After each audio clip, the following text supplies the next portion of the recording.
Olá, bem-vindo à sua 21ª aula de programação em Python. Nessa aula, a gente vai estar retomando o estudo sobre variáveis reais, variáveis do tipo float, e vai estar vendo como as variáveis do tipo float interagem com as variáveis do tipo inteiro. A gente também vai estar vendo como converter variáveis inteiras em variáveis reais e como converter variáveis reais em variáveis inteiras, olhando do ponto de vista de haver arredondamento ou não haver arredondamento. Então, vamos começar a nossa aula. Vamos supor que num exercício qualquer, ou no exercício no programa que a gente precise fazer, a gente tenha que fazer uma conta onde interajam nessa conta um valor que ele é inteiro e um valor que ele é real. Por exemplo, se eu pegar um valor inteiro, que é o número de pessoas assalariadas, e um valor real, que é o salário de cada pessoa, eu vou ter uma folha de pagamento que vai ser um valor que vai ser ou real ou inteiro. Qual que vai ser? Quando você tem uma operação entre um número real e um número inteiro em Python, o que Python vai te devolver? Vai te devolver um número real. Então, quando você faz operações matemáticas que envolvem um inteiro e um número real, ele sempre vai te devolver um número real. Pô, mas ele sempre vai me devolver um número real mesmo? Em qualquer situação? Então, ó, vamos olhar as situações que a gente tem. Aqui eu já coloquei multiplicação, soma, subtração. Agora eu coloquei potência. Vou colocar agora, por exemplo, vou inverter 3.7, resto da divisão por 3. Coloquei agora resto divisão, também me devolveu um número real. Agora, tem um que vocês devem estar imaginando que não tem como devolver um número real, que é a divisão inteira. Se eu pegar 3.7 e dividir inteiramente por 3, eu tenho que ter um número inteiro. E, de fato, 1 é um número inteiro. O valor 1 é inteiro. Só que aqui na minha representação, ele está representado como um número real. Então, quando eu tenho, por mais que eu tenha divisão inteira aqui, com minha operação matemática, eu vou ter que essa operação matemática vai me devolver um número real. Lembrando que todo número inteiro é real. Esse número, ele é inteiro, mas ele é devolvido na representação real. Então, toda operação matemática que você faça entre um número real e um número inteiro vai devolver para você um número real. Agora, existem alguns casos, 2 casos eu vou estar falando em particular hoje, em que, por mais que você tenha a interação entre 2 números inteiros, você vai receber de volta um número real. Então, vamos olhar isso aqui. Por exemplo, suponhamos que eu tenha 3 dividido por 2. Eu sei que 3 é um número inteiro e que 2 é um número inteiro. Então, eu estou fazendo a divisão entre 2 números inteiros. E o que eu recebo? Eu recebo um número real. Por mais que eu esteja fazendo divisão entre 2 números inteiros, se eu não especificar que essa divisão é inteira, que é o caso de eu colocar 2 barras, ele vai devolver para mim um número real. E o segundo caso em que isso aparece é quando eu tenho um número inteiro elevado a outra potência inteira, só que essa potência é negativa. Por mais que os 2 números sejam inteiros, ele vai me devolver 0.333333. Por quê? Porque 3 elevado a menos 1 é a mesma coisa que 1 dividido por 3, isso é 0,3.3. Se eu tivesse 3 elevado a menos 2, isso seria a mesma coisa que 1 dividido por 9, 1 dividido por 3 quadrado. Então, pela potência de um número negativo ser uma divisão, ele vai me devolver sempre também um número real. Então, você veja que existem alguns casos em que ele me devolve um número real. Agora, e se eu tiver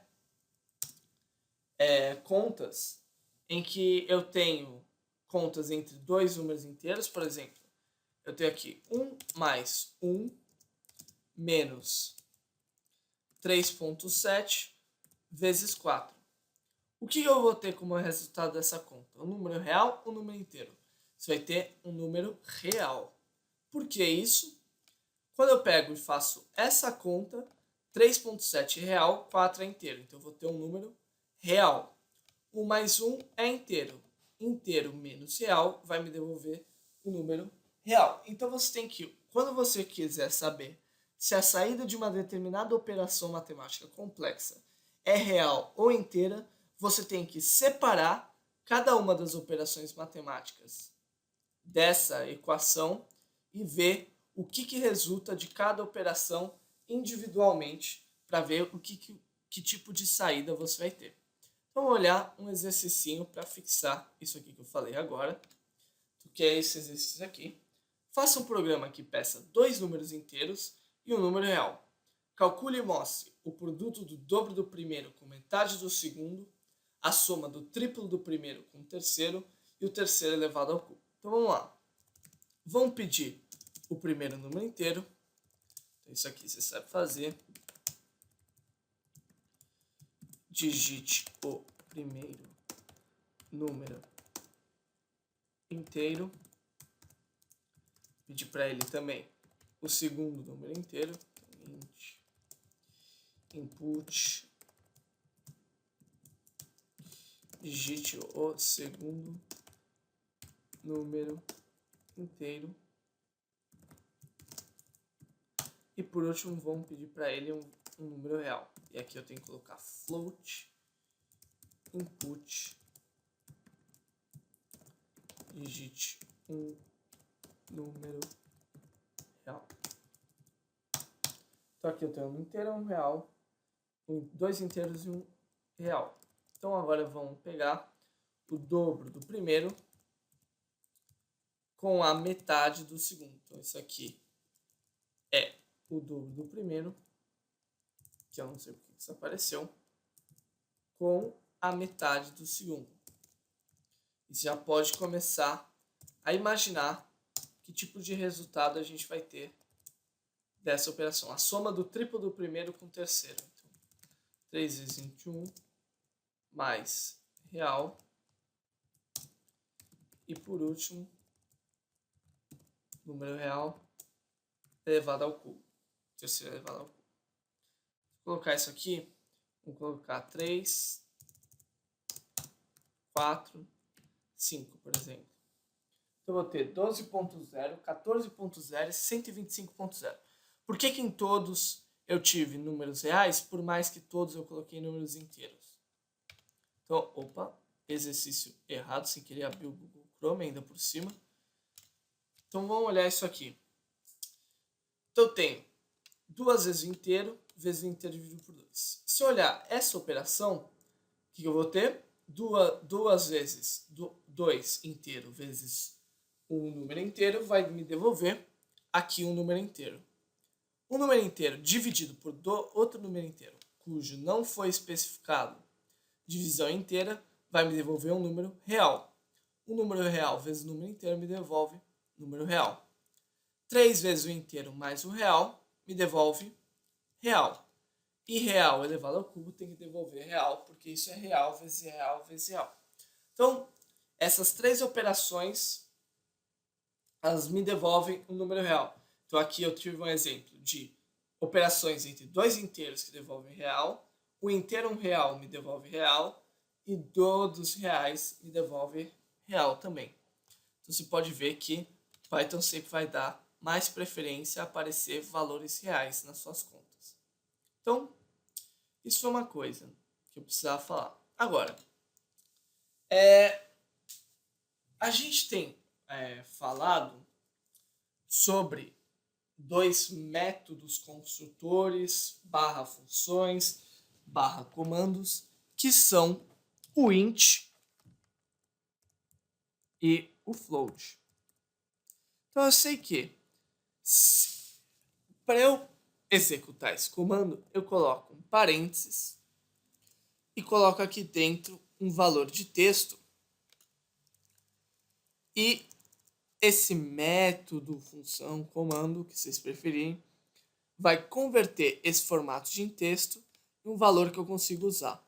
Se eu colocar float, ele vai converter o formato de texto em um número real. Se eu usar int, ele vai converter esse formato de texto em um número inteiro. Agora, eu posso usar essa mesma estrutura para converter um número real em inteiro ou um número inteiro em real. Como eu faço isso? Eu pego aqui, por exemplo, e simplesmente coloco um número real aqui dentro. O que acontece quando eu vou ter isso? A minha função barra método, consultor, barra comando, vai pegar esse número real e vai extrair dele um número inteiro. Da mesma forma, eu posso pegar o float, colocar aqui dentro um número inteiro. Ele vai extrair para mim um número real.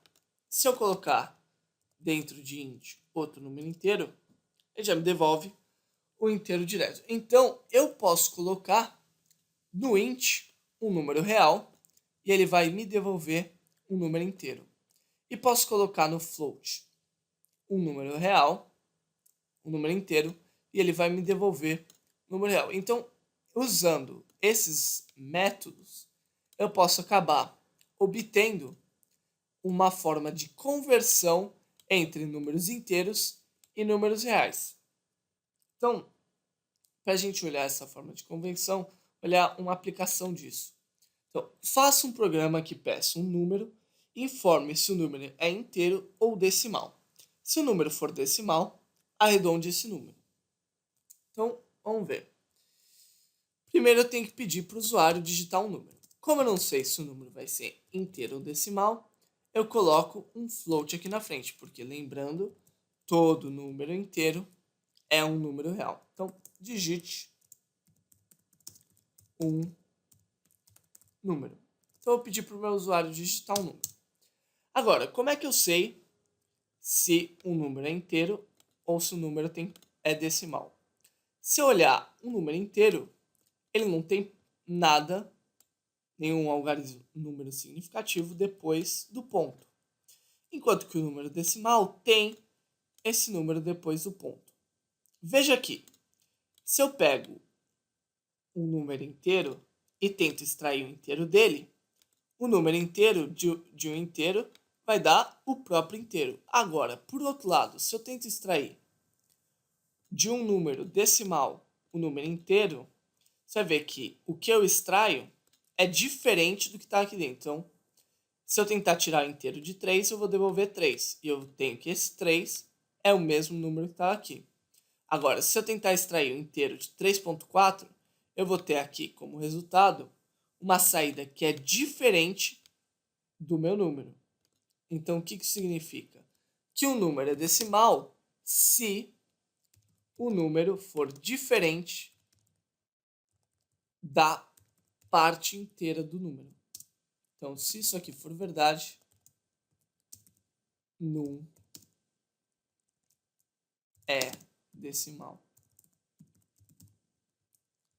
Se isso aqui for mentira, eu vou ter que num é inteiro. Então, só vai executar isso aqui. Digite o número, vai, 3.4.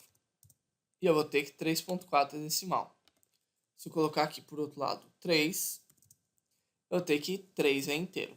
Então, eu já sei como identificar se um número é inteiro ou decimal. Agora falta a segunda parte do meu exercício, que é arredondar o número caso ele seja decimal. Então, vamos olhar um detalhe aqui. Se eu tentasse tirar o inteiro de 3.4, você veria que ele já sai arredondado, porque 3.4 arredondado dá 3.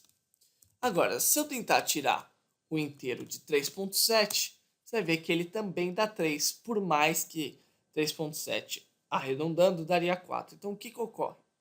Quando eu uso int, ele vai pegar apenas esse número que está aqui na frente e vai me devolver ele. Então, ele pega todos os números antes do ponto e me devolve. Ele considera que isso é um número inteiro. Ele não olha o que está depois do ponto para realizar o arredondamento. Ele só olha para o lado esquerdo, nunca para o lado direito. Então, a gente tem que dar um jeito de olhar para o lado esquerdo. Então, ó, a gente sabe que a fração decimal de um número é o número menos a parte inteira desse número, certo? A fração decimal de 3.4 é 0.4. E o que é 0.4? É a mesma coisa que 3.4 menos 3. Então, é o número menos a parte inteira desse número. Então, eu posso escrever que a parte decimal é isso aqui. Se eu pegar e criar uma variável arredondado, eu posso atribuir a ela o valor da parte inteira do meu número. Caso a parte decimal do meu número seja maior ou igual a 0.5, eu tenho que adicionar para o meu arredondado 1, né? Porque isso significa que eu tenho que arredondar para cima o meu número. Então, aqui depois, eu posso pegar e imprimir arredondando, 2 pontos, vírgula, arredondado. Você só vai executar isso aqui. Agora, se eu colocar 3.4, ele vai me devolver que 3.4 é decimal e que arredondando 3.4 dá 3, que está certo. E se eu colocar por outro lado 3.7, ele vai devolver para mim 4. Por que ele devolve 4? Porque ele vai pegar a parte decimal de 3.7, vai dar 0.7, e 0.7 é maior ou igual a 0.5. Então, quando eu tirei a parte inteira de 3.7 é 3, como eu tenho que 0.7 é maior ou igual a 0.5, então eu vou ter 3 mais igual a 1. Então, eu vou ter aqui, porque arredondando é 4, arredondado é 4, e aí, arredondando, eu vou ter 4. Agora, existe uma função em Python que faz exatamente o que eu fiz nesse exercício, que é a função round. Se você pegar e tirar o número arredondado de 3.4, ele vai devolver para você 3. E se você tirar o arredondado de 3.7, ele vai devolver 4. Veja que ele não devolve 3 e 4 em formatos do tipo real, ele devolve em formato do tipo inteiro. Então, sempre que você quiser realizar operações em que você tenha que arredondar um número, você pode usar a função round, que é construída em Python. Então, basicamente, o exercício foi só para mostrar como que funciona a minha função round a partir dos conceitos que a gente sabe de Python. Então, era basicamente isso que eu queria falar. Você tem apenas um exercício para casa, que é esse aqui. Dado x real e n natural, calcular uma aproximação para cosseno de x através dos n primeiros termos da seguinte série. Cosseno de x é 1 sobre 1, menos x² sobre 2 fatorial, mais x² sobre 4 fatorial, menos x a sexta sobre 6 fatorial. E é isso, você vai somando esses termos, sendo que para um termo de índice k qualquer, ele é dado por essa fórmula aqui. Então, 1/1 é o termo para índice k como sendo 0. Quando aqui k é 0, 0 fatorial dá 1, x elevado a 0 vai dar 1, e menos 1 elevado a 0 vai dar 1, e eu vou ter aqui o valor de 1. Quando eu substituir índice de k por 1, eu vou ter aqui menos x² sobre 2 fatorial e assim por diante. Então isso aqui é para você olhar como é que vai interagir números inteiros com números reais, que é de longe a parte mais importante dessa aula. Então, espero que vocês tenham entendido. E essa foi a aula de hoje. Espero vocês na próxima aula.